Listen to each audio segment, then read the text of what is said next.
Hi there, my name is Jo Chappell. I'm a chartered physio from Pilates Physio Cork, and I've got Sinead Curran here with me, who works in the clinic as well. And today we are going to be talking to you about exercise and prevention of injury, which might be quite a relevant topic given the current situation that we find ourselves in with the COVID lockdown and so on. Quite a lot of people who are doing with different routines and everything like that, doing quite a lot more exercise, perhaps online, at home, and certainly as physiotherapists working with online consults and remote consults and telehealth, we are hearing more patients getting some overload injuries and soft tissue injuries and so on. And so we just thought it might be a good idea to have this chat and record some information and put some information out there about how we can help to perhaps minimise or reduce our risk of getting certain injuries.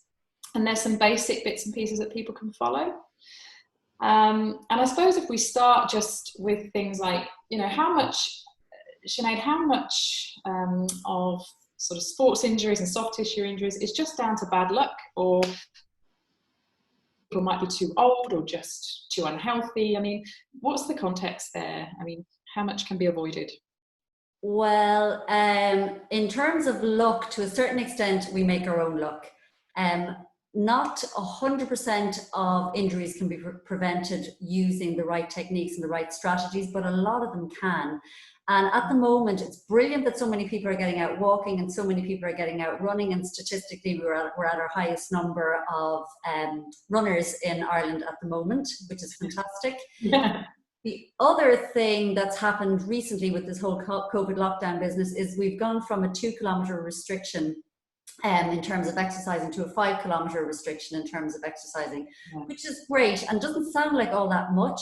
But for people who are relatively new to running or to walking, or for people who are getting back to it, having not done it for a while, if you're out there and then you're enjoying your 2 kilometres there and back, and then you decide you're now going to do your 5 kilometres out and back, you've gone from possibly little or no exercise to a 4-kilometre round trip, and now potentially a jump to a 10-kilometre round trip. Yeah, which is a big leap, Yeah, which is a big leap. Yeah, exactly.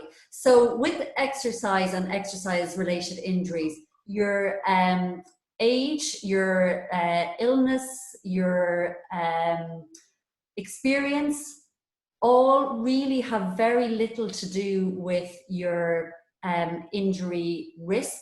And what's much more likely to cause an injury is the way you approach your exercise. So in a lot of cases, it's too much too soon. The volume of exercise goes up way too quickly. Your body hasn't really had time to catch up. So if there's a point that's under a little bit more pressure, it's the point that's going to start nagging you and is going to start shouting at you as you increase your volume of exercise. So that's really what you need to look at, the amount of exercise you're doing in order to prevent an injury in the first place, or if you've had an injury, to try and get it under control and get back into exercise. So in terms of being able to sort of quantify how much we do, or how to sort of manage the intensity levels and our training load, what advice or recommendations would you have? So in terms of managing your load, this applies to everybody. So if you're 90 and you've never exercised before and you want to get started, that's actually fantastic. Your age shouldn't be a barrier to you getting moving. If you've been ill, if you're recovering from COVID-19 and you've been quite ill and you've had that injury to your lungs, and you need to get back into exercise, then this is relevant to you as well. If you're training for a marathon, it's relevant. So across the board, the formula that we can use to help regulate our load and help keep our load appropriate to our bodies is called the FITT principle. Okay. It's used widely. I don't know if you can see my little homeschooling chart. Brilliant. So we've got a nice acronym there. Great. Frequency, intensity, time, and type of exercise. Okay. And we also add in progression. And then from a physiotherapy point of view, pacing is important as well. Pacing and progression being quite similar. So the acronym, sorry to interrupt you there, FITT. Yeah. Okay. Exactly. FIT. Yeah. The way it works, if you can imagine a person who's never exercised, who decides in terms of frequency, they're now going to exercise 7 days a week. In terms of intensity, they're going to tackle a hill and they're going to run up the hill. So it's a vigorous intensity. In terms of time, they're going to spend 2 hours in their day doing that. And their type is their running. So they're exercising, they're doing it daily, they're doing it at a very high intensity for a very long time, and they've never done it before. You can imagine quite easily that person is going to end up with something hurting somewhere and ending up with some kind of an injury. Much too soon. Too much too soon. If you take somebody who's used to exercising and decides to go for a slow stroll for 5 minutes every third day in the week, their frequency is low, their intensity is low, their time is low, their risk of an injury is going to be very low.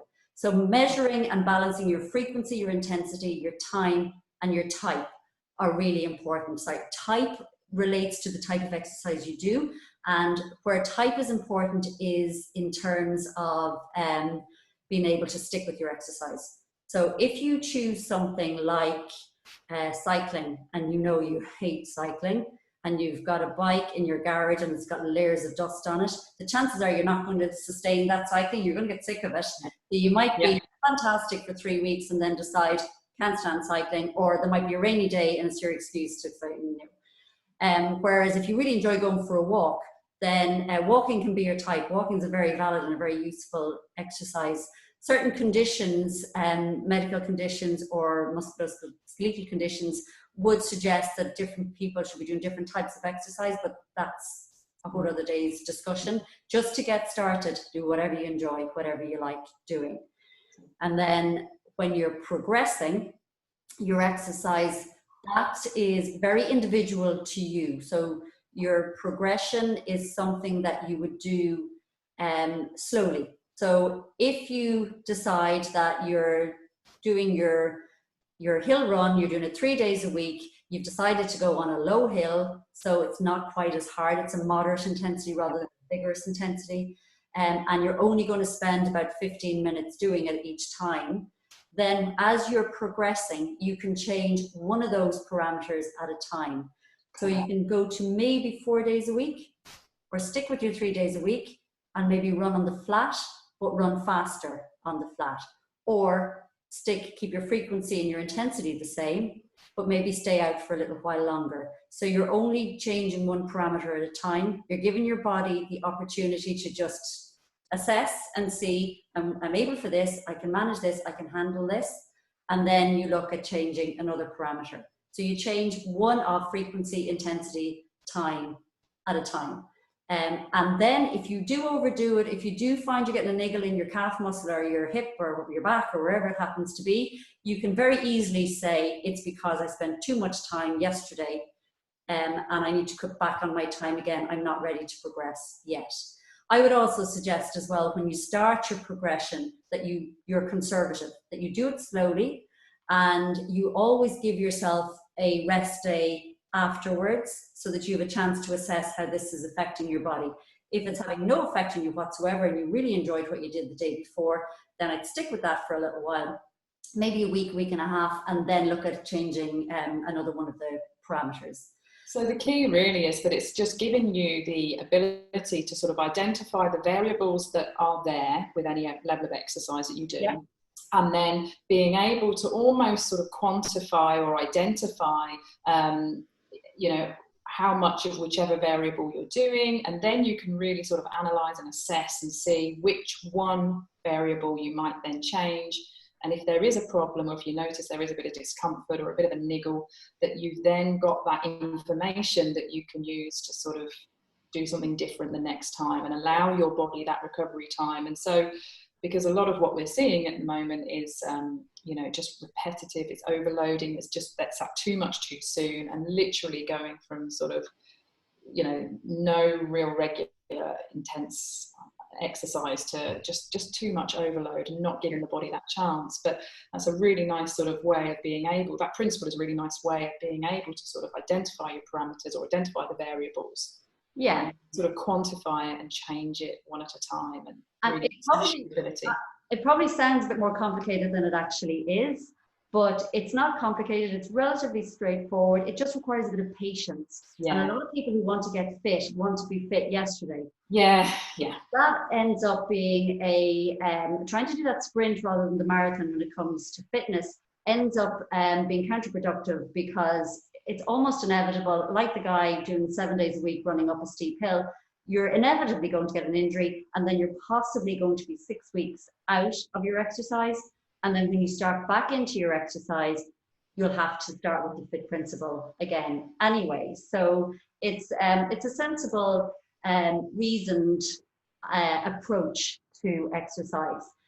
I have pacing at the end of that as well, and pacing refers probably in the physiotherapy world to people who have chronic pain, or maybe some sort of chronic illness where fatigue and pain might be an issue. So in those cases, for people who have issues with flare-ups and pain, or issues where some weeks they might feel great, other weeks they mightn't feel so great, it might be tweaks in medication, it might be stress levels, whatever happens to be going on around them will influence their symptoms. Then progression then is relative to how they're feeling on a particular day. So if you've progressed really well and you're running 5K and you're doing it 5 days a week or 6 days a week, and then you have a week where your condition has flared up, then park your progression. That's when you're into pacing. You can go right back to the beginning and go back to a slow walk for 10 minutes once a day. You don't keep going at the level you were at when you were feeling fantastic. You may get back to that level a week, 2 weeks, 3 weeks later. You may get back to it much more quickly than you got there in the beginning. But your pacing is determined by how your overall chronic illness or chronic pain situation is at a particular time. So don't put yourself under pressure and think, I have to do my 5K run because I'm going to lose my fitness. It doesn't work that way. If your body's telling you you need to back off, you need a little bit of rest, you go back to a nice gentle walk, a stroll that you might enjoy doing. And then when everything's settled back down, you look at your progression again. But there are very few situations where we shouldn't be exercising. Yeah. If you manage your frequency, your intensity, your time, your type, your progression, and your pacing, then you will have a formula for you in any particular situation on any given day. Yeah. I would say for anybody who's got any diagnosed cardiovascular issues, so heart disease, history of strokes, high blood pressure, or has any kidney issues or any metabolic issues such as diabetes would be the most common. Yeah. If you've never exercised before, you do need to have a chat with your doctor before you start exercising. If you have been exercising and you've been exercising at a fairly moderate intensity and you've had no symptoms, no problems, and all your issues are very stable, you can stay at that moderate intensity, but you need to chat to your doctor before going vigorous. Vigorous is not necessary for fitness and for health benefits. And if you have any any symptoms, so if you're getting shortness of breath when you shouldn't be, if you're getting swollen ankles, if you're getting, there's actually an array of symptoms that indicate heart, vascular, renal and metabolic issues. If you're getting any of those, then you should stop exercising and speak to your doctor before you continue with your exercise. So if in doubt, have a quick word with your doctor. It doesn't necessarily mean having to go for a stress test and an angiogram and all the rest of it. It may just mean your doctor having a look at your record and going, actually weighing up all the pros and cons, you're fine to do this. Avoid that. It just makes your exercise safer and makes it more enjoyable because you can relax when you're afterwards. And so that FITT principle, it's very flexible, and it's something that, it isn't an absolute guarantee that you're going to avoid injury completely, but it's a really nice sort of blueprint to help you sort of reason what to do and when to do it and how to do it. Yeah. And it's something that is quite fluid and variable, and it's a changeable thing. Yeah. It shouldn't be fixed in stone. It shouldn't be sort of a very rigid principle. It's something that will change depending on whatever's going on for you in your life and you physically. And what's really nice is it is something that can be used for people who are completely fit and healthy with absolutely no issues whatsoever at all, working at real kind of even elite level of fitness. But then it is a really nice sort of formula or principle of sorts that you can apply to people who are recovering from injury, who have got pain, who have got various sort of diagnosed illnesses. So it's really making exercise very accessible for people. Yeah. It's helping people to sort of problem solve or sort of navigate their exercise with sort of reduced risk, I suppose. That's a really good summary. It's individual. It's relevant to every single individual in their individual situation. Yeah.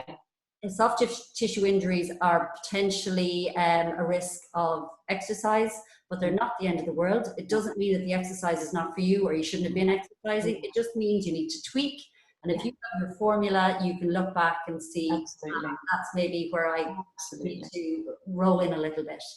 Because unfortunately too many people do sustain injuries and then they see it as a, well, you know, I better not ever do that again. And that's just not the right message at all. We need exercise, we need movement, we need to be fit, we need to be strong.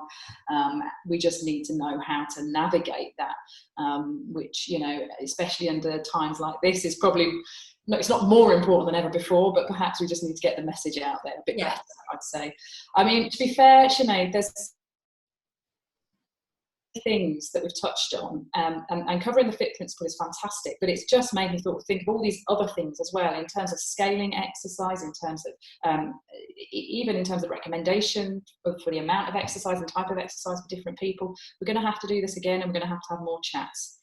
Yes. Is that okay with you? Because I think we haven't even sort of scratched the surface per se. Can I just say before we finish up, there's lots of other things to talk about. Intensity is one of them. So if you're not sure about what intensity of exercise is, if you check online, rate of perceived exertion. Yes. Really cool.